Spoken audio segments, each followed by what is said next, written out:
You may think you are unhappy because of what others do to you: betrayal, rejection, disrespect. But the truth is more dangerous. It is your own mind that enslaves you.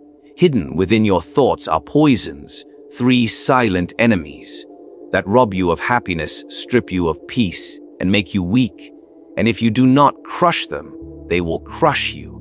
Today Niccolò Machiavelli, will reveal these mindsets and show you how to master them before they destroy you. Comparison is the enemy of contentment, yet it is the habit most men cannot resist.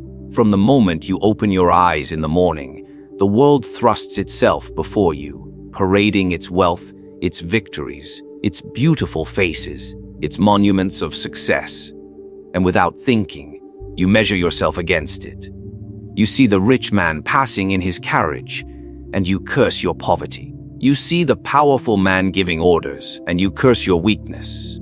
You see the beloved man surrounded by admirers, and you curse your loneliness. You look outward, and in doing so, you enslave yourself. This is the silent poison of comparison. It eats the soul not with a sudden strike, but with a slow and constant decay. It whispers that what you have is never enough, that who you are will never suffice, that happiness belongs always to someone else. A ruler who compares himself to another ruler does not see his own strength, only his deficiencies. A man who measures his worth by his neighbor's fortune builds his life not upon stone, but upon sand, and with every storm his sense of self collapses. The cruel truth is this: there will always be someone above you. There will always be another man who is richer, more cunning, more admired. If you bind your happiness to surpassing all others, you will chain yourself to an impossible task, for the ladder has no end. The game of comparison is a game without victory. You may climb high, but you will never climb high enough.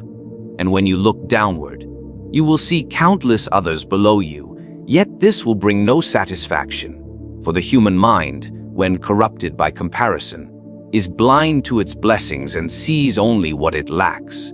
Think of the soldier who trains day and night, who becomes strong, disciplined, feared on the battlefield. Yet when he compares himself to the general, he feels like nothing. Or the merchant who builds a trade empire, who provides for his family with abundance. Yet when he sees the nobleman with his estates and his titles, he feels poor. These men are not unhappy because they lack power or wealth, but because they poison their own victories by measuring them against others. I tell you, this comparison is the language of envy, and envy is the most useless of emotions, for it changes nothing. To envy is to gnaw at your own flesh while your rival continues untouched. The wise man does not waste his life peering into another's plate. He knows that fortune grants different portions to each man, and he takes his share not with resentment, but with resolve. The fool, however, spends his days staring at the banquet of others, never tasting his own meal. Do you know why princes fall? Not always because of rebellion or assassination.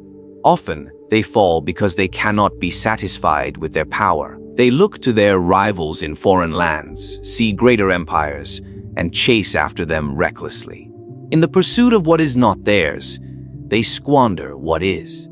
They weaken their state, overreach their armies, and in seeking to match another man's greatness, they destroy their own. The same disease lives in the hearts of ordinary men. The pursuit to outshine others makes them blind to their own achievements, restless in their ambition, miserable in their victories.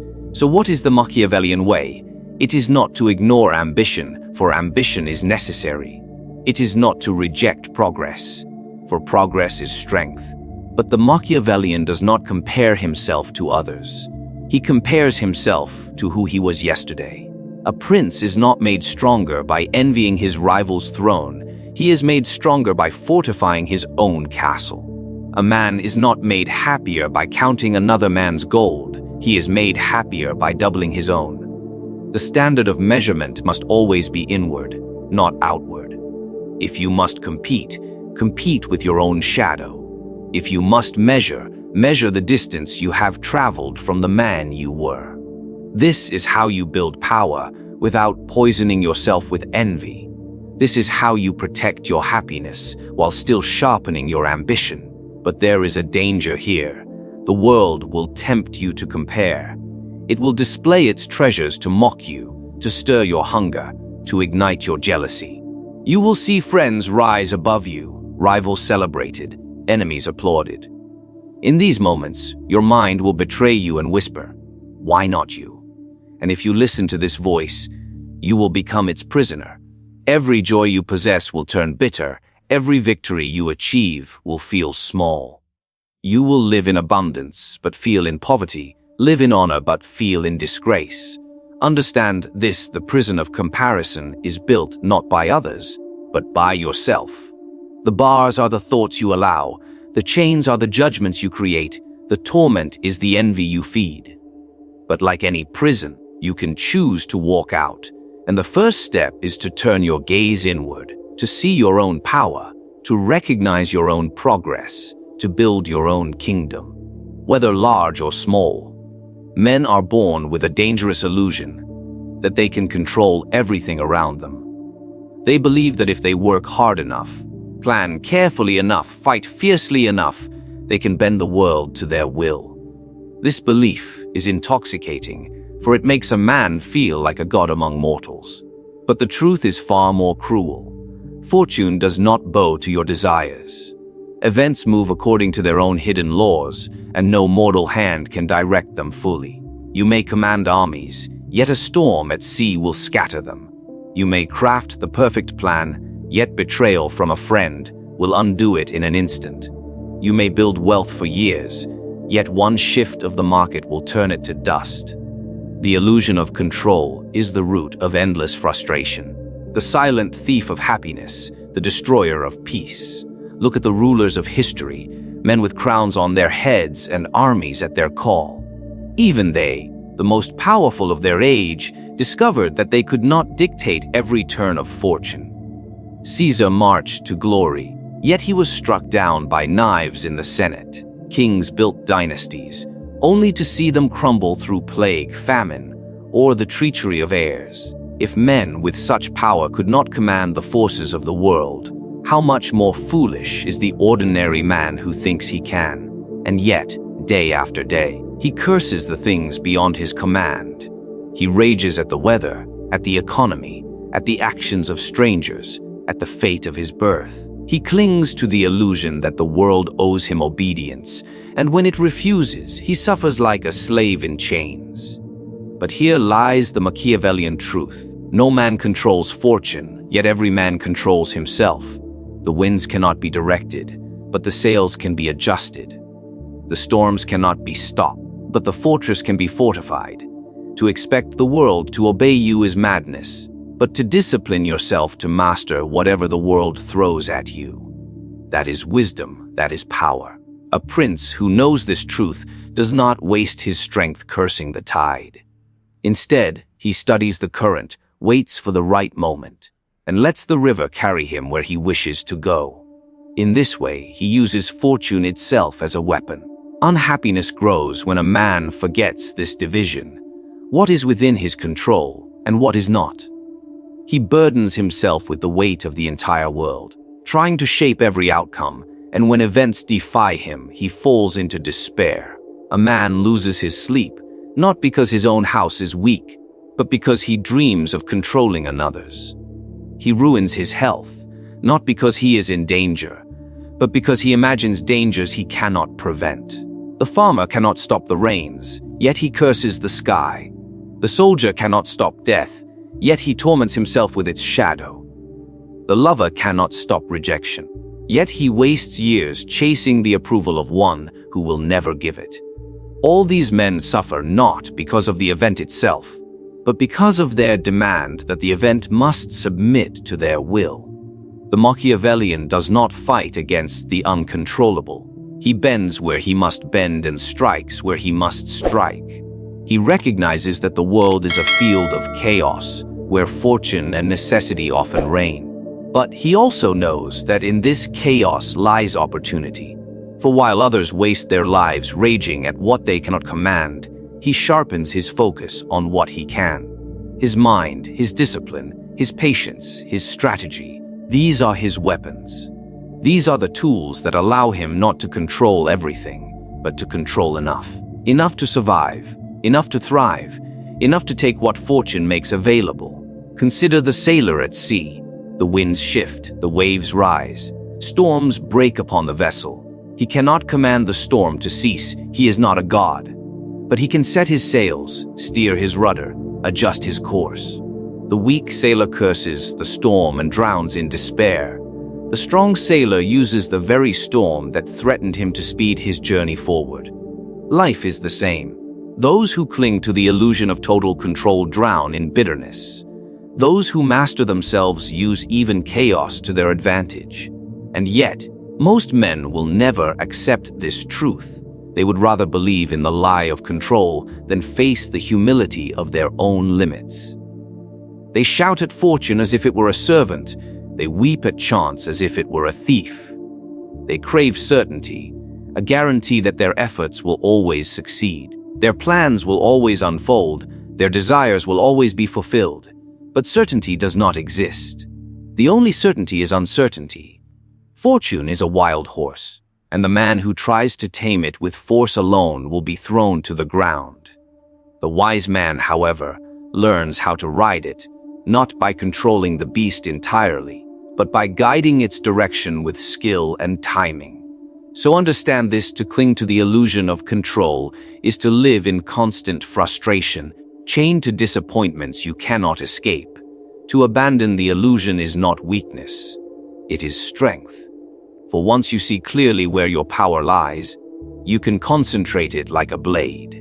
You stop wasting your energy fighting the impossible, and you begin using it to dominate the possible. This is the art of self-command, the only command that truly lasts. There is a poison more subtle than envy and more dangerous than greed: the hunger for approval. Most men spend their lives not living for themselves, but living as actors upon a stage, desperate for the applause of the crowd. They shape their actions not by what is wise, but by what will win admiration. They bend their tongues not toward truth, but toward what will earn a nod of approval.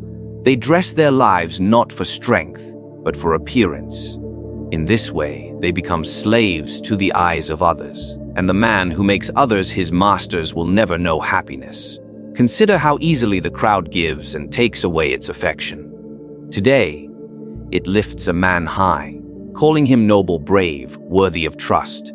Tomorrow, the same crowd, restless and fickle, hurls stones at him, declaring him corrupt, arrogant, unworthy of life. The people do not love you, they love only what you give them. And when you fail to please, they will abandon you without regret.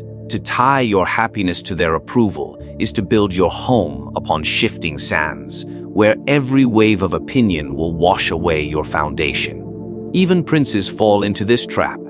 A ruler who governs for applause may seem powerful, but he is weak, for he is ruled by those he governs. He bends his policies to please the mob. He changes his stance to win temporary affection. He speaks words that are popular rather than words that are necessary. And soon he discovers he has no power at all, for the people respect not a servant but a master. Likewise, in ordinary life, the man who longs to be liked is treated with contempt, while the man who demands respect is treated with honor. Happiness does not come from applause, it comes from command. The hunger for approval breeds misery because it is endless. No matter how much praise you receive, it will never be enough. The man who receives applause today will crave it again tomorrow, and when it does not come, he will feel empty. He becomes addicted to the cheers of others, needing their validation like a starving man needs bread. Yet the applause of men is the most unreliable nourishment, for it cannot last. You will find yourself chasing it forever, and each time it escapes your grasp, you will sink deeper into despair. I tell you this, the crowd does not even see you. They see only a reflection of themselves in you. If you please them, it is because you mirror their desires. If you anger them, it is because you expose their weaknesses. Their praise says nothing of your strength, and their insults say nothing of your weakness. To base your happiness on their judgment is to live blind, trusting a mirror instead of your own sight. The man who lives for approval fears rejection above all things. He avoids bold action, lest it offend. He hides his true nature, lest it be mocked. He silences his own voice, lest it be unpopular. In trying to be everything for everyone, he becomes nothing for himself. He is praised as agreeable, polite, humble, but inside, he is hollow. He sacrifices his identity on the altar of public opinion, and in doing so, he loses the only life that belongs to him.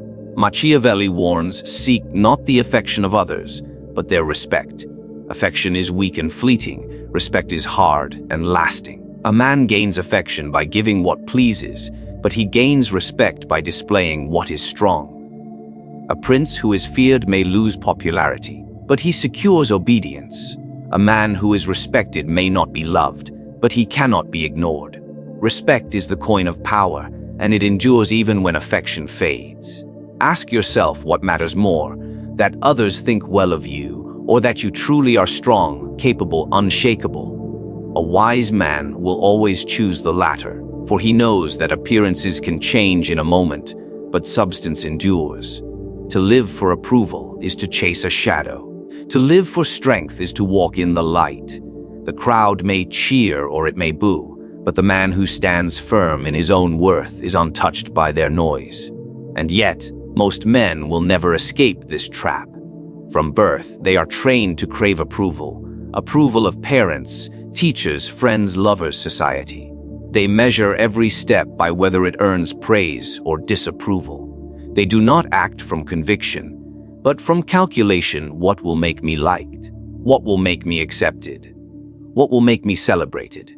They may achieve success, they may earn popularity, but their happiness is always fragile, for it rests in the hands of others. Do not misunderstand me. To ignore all appearances is foolish, for power itself often depends upon them. A ruler must maintain a reputation for strength. A man must cultivate an image of competence. But the difference is this: the wise man uses appearances as tools, not as masters. He controls how others see him, but he does not crave their love. He seeks to be respected, not adored. He wears the mask when it serves him, but he never forgets the face behind it. The secret to true happiness, then, lies not in being approved of, but in becoming so secure in your own strength that approval is irrelevant. When a man governs himself by his own standards, the praise of others is pleasant but unnecessary, and their insults are bitter but powerless. He walks through the world like a fortress, admired perhaps, feared perhaps, but never enslaved by the opinions of the fickle crowd. There is a fire that burns in every man, the fire of desire. At first, it warms him, gives him energy, ambition, hunger to rise above others. Without it, he would remain idle, weak, satisfied with mediocrity. But when that fire grows wild and uncontrolled, it consumes him. It devours his peace, his happiness, and even his strength. Endless desire is the poison that disguises itself as motivation. Men think they are chasing greatness, but in truth, they are running toward an abyss with no bottom. Observe carefully how desire deceives. The man who possesses little imagines that if he only had more, he would be satisfied. The poor man believes wealth will end his misery. The lonely man believes love will cure his emptiness. The ambitious man believes power will give him peace. But when they finally gain what they sought, they discover a cruel truth: satisfaction does not arrive. Instead, a new hunger is born. The poor man who becomes rich now envies the wealthier. The man who wins love now fears losing it and seeks more admirers. The ambitious man who wins power soon looks beyond his throne, desiring an empire larger still. The goal that once seemed final becomes only another step, and the horizon of desire keeps moving further away. This is why you see men of immense fortune still restless. Why kings sleep uneasily though their crowns are secure. Why conquerors who possess entire nations cannot stop marching to war. The world calls them great, but within themselves they are tormented. Desire whispers to them that they do not yet have enough, that there is always more to seize, more to taste, more to conquer. And so their victories bring them no joy, for their appetite swallows every triumph as quickly as it is won. Understand this. Desire itself is not evil. Without it, no man would act, no prince would rule, no empire would rise. It is the force that drives creation, invention, progress. But when desire is endless, when it no longer serves you but enslaves you, then it becomes poison. The wise man does not extinguish desire, for that would extinguish life itself.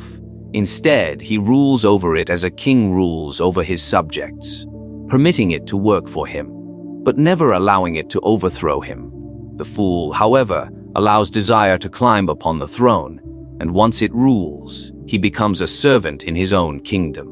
Imagine a man who chases pleasures without limit. At first, the feast satisfies him. The wine excites him. The pleasures of the flesh bring delight. But soon he grows numb, and what once satisfied no longer does. He must drink more, spend more, indulge more. The feast turns into gluttony, the wine into addiction, the pleasures into chains. His body weakens, his mind dulls, his spirit collapses. He believed desire would bring him happiness. Yet desire stripped him of everything that made him strong. Now look at the man who pursues wealth endlessly. He begins with ambition, working to secure comfort, security, independence. These are worthy goals, but soon wealth itself becomes the idol he worships.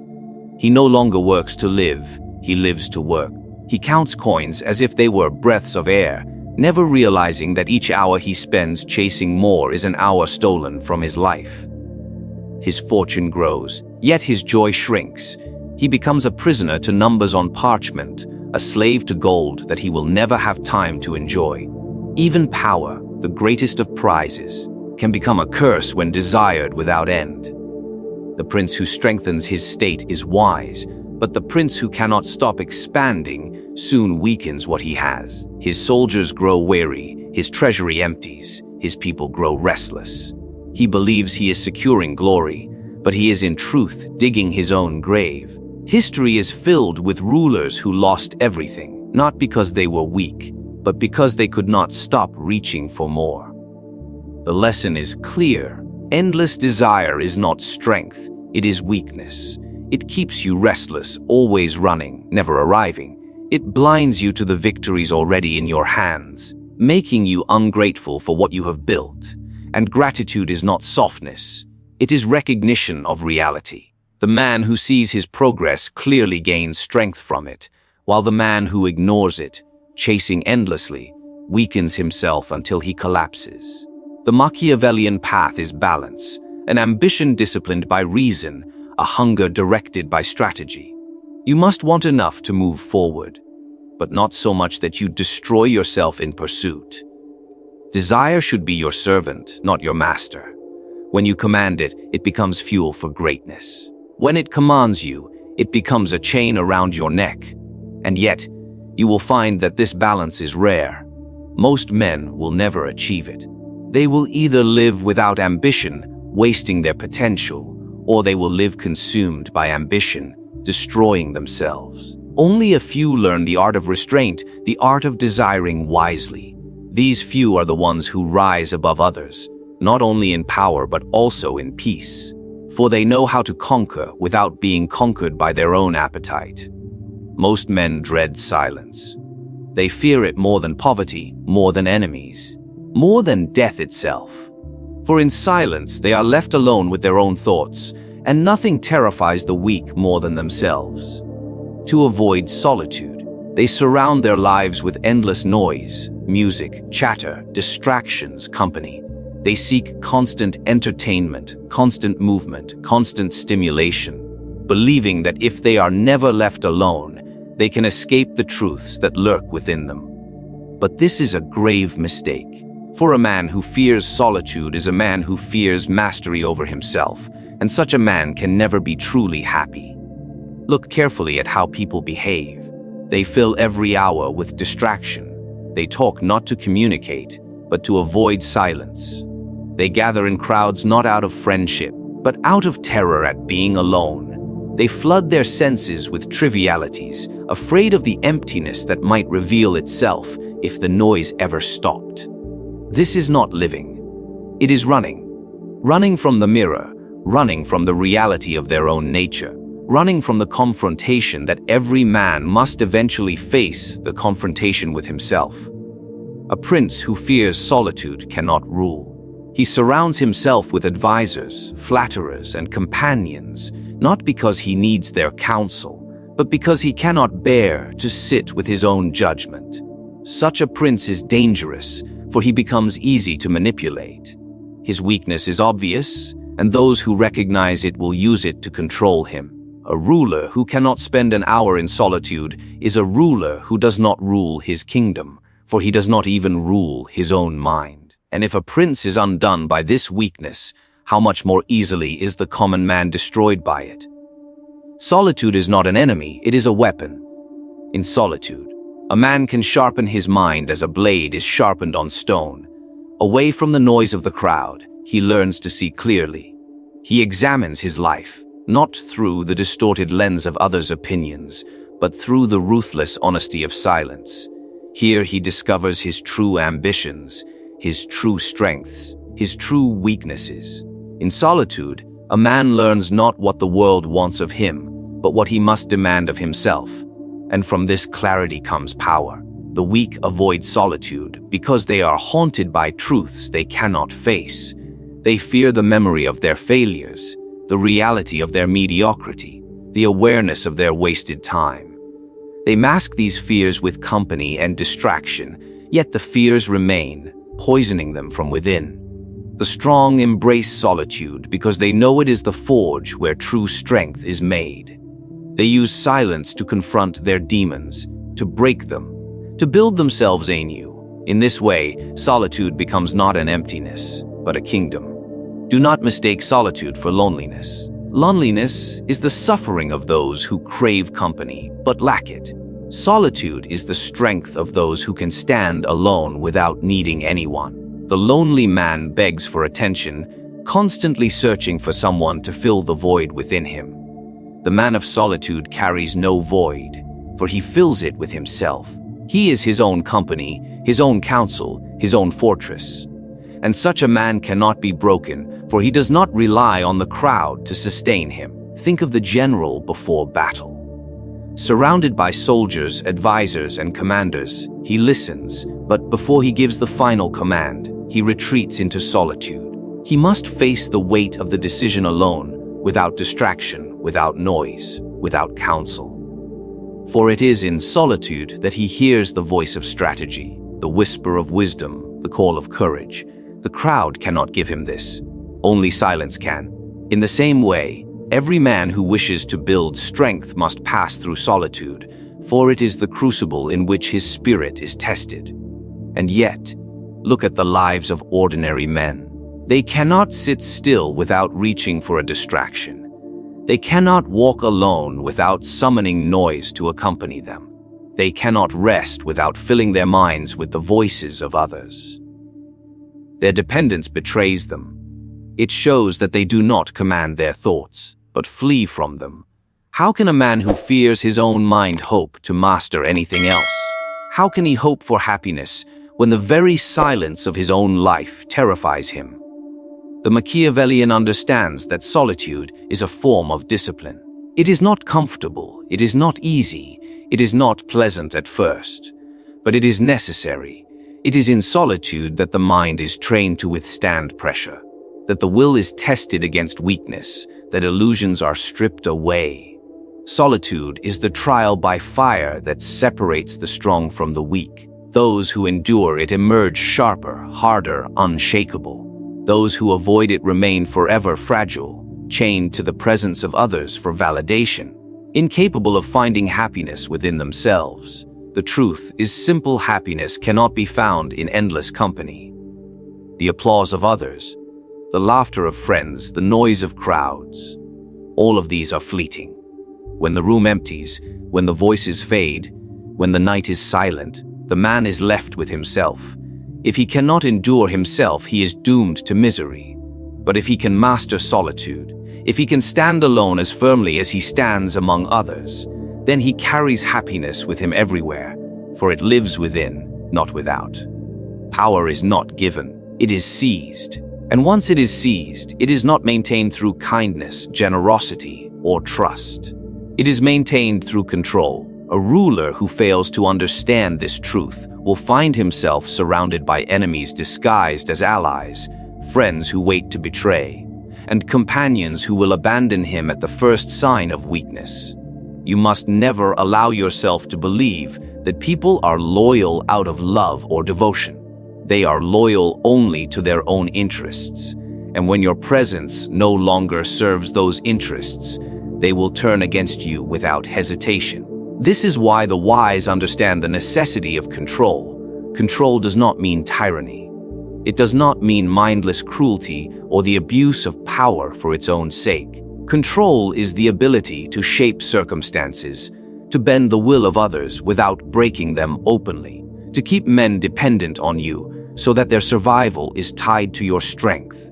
A prince who fails to establish control will always be vulnerable to manipulation, but a prince who commands it ensures that even those who secretly hate him must still obey him. Consider how the world truly operates. Men follow strength, not weakness. They respect power, not virtue. A man may admire kindness, but he will betray a kind ruler if he sees an opportunity to gain more under another. Yet a man will hesitate to betray a ruler who demonstrates control, because he knows the cost of such betrayal will be greater than the reward. It is not love that sustains loyalty, it is fear, respect, and dependence. This is not cruelty, it is reality. To control others, you must first control yourself. A man who cannot master his emotions cannot hope to master anyone else. Anger, envy, desperation. These are weapons that others will use against you if you allow them to see your weakness. But if you maintain discipline, if you conceal your intentions and reveal nothing of your inner turmoil, you become untouchable. Others may guess at your motives, but they will never know them. They may attempt to provoke you, but they will never see you break. This inner control is the foundation of external power. When you control your emotions, you control perception. And perception is everything. People believe not in what is true, but in what appears true. If you appear unshakable, they will treat you as unshakable. If you appear wise, they will listen even when you are silent. If you appear powerful, they will follow you even when they doubt. Control over perception is more important than control over reality itself, for men live not in reality, but in appearances. Thus, to command respect, to command fear, to command loyalty, you must command appearances. But appearances alone are not enough. They must be reinforced with structure. A ruler must create systems that ensure others remain dependent on him. Give your allies just enough to sustain them, but never enough to make them independent. Reward those who serve you, but in such a way that they always need more from you. Keep rivals close enough to watch, but never strong enough to overthrow. This is control, not open domination, but careful management of power, ensuring that everyone around you is bound to you, unable to exist without you. Think of the spider weaving its web. Each thread is placed carefully, connecting all points back to the center. The fly does not realize it is trapped until it struggles, and by then, escape is impossible. So too must you weave control into every relationship, every alliance, every promise. Do not bind men with chains of iron. They can be broken. Bind them with chains of dependence, of fear, of ambition, of desire. Such chains are invisible, but stronger than any iron. Yet do not confuse control with rigidity. A ruler who is too rigid snaps when pressure is applied. Control requires adaptability. You must bend with circumstances, shift strategies, conceal your true plans until the right moment to reveal them. You must sometimes give to appear generous, sometimes retreat to appear humble, sometimes yield to appear weak, only to strike with greater force later. True control is fluid, adjusting to every environment while never losing sight of the final objective. And remember, control is not always visible. The greatest rulers often appear lenient, approachable, even merciful. But this is only a mask. Beneath it lies the unyielding structure of control, unseen but always present. It is the invisible hand that guides decisions, the silent force that shapes outcomes. People believe they act freely, but in truth, their actions are already calculated, predicted, and directed by the one who holds control. The crowd praises its freedom even as it dances to the tune of its master. This is why weakness must never be shown. The moment people sense you lack control over yourself, over them, over the situation, they will test you. They will push boundaries. They will exploit openings. And once control is lost, it is almost impossible to regain. Power once surrendered invites conquest. Respect once broken invites contempt. That is why every word you speak, every action you take, every decision you make must reinforce control. For the day you lose it is the day you begin to fall. A prince without control is not a prince at all. He is a puppet whose strings are pulled by others. But a prince who understands control commands not only his court, not only his army, not only his people. He commands himself, and by commanding himself, he becomes master of all things. Conclusion: happiness, as most men understand it, is a fragile illusion. They chase it in approval, in possessions, in the fleeting comforts of pleasure, only to find themselves enslaved to mindsets that quietly corrode their strength. But you have now seen what Machiavelli warned, that true contentment does not come from surrender, but from mastery. Mastery of self, mastery of perception, mastery of power. The weak allow their happiness to be dictated by others, like children grasping for toys in the hands of strangers. The strong understand that happiness is never given freely. It must be defended, protected, and built upon foundations of control. It requires the courage to abandon the lies of security, the rejection of dependence, the strength to live by reason rather than fantasy.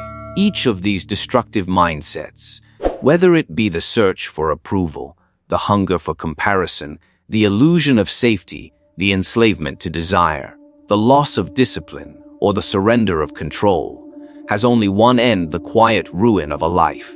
And those who fall victim to them will never rise above mediocrity, never command respect, never know freedom. But those who reject them, who replace weakness with power, illusion with clarity, fear with discipline, those few become untouchable. They craft lives not of fragile happiness, but of enduring strength. They do not ask to be respected, they are respected. They do not beg for love, they are loved or feared, but never ignored. They do not wait for the world to offer them joy.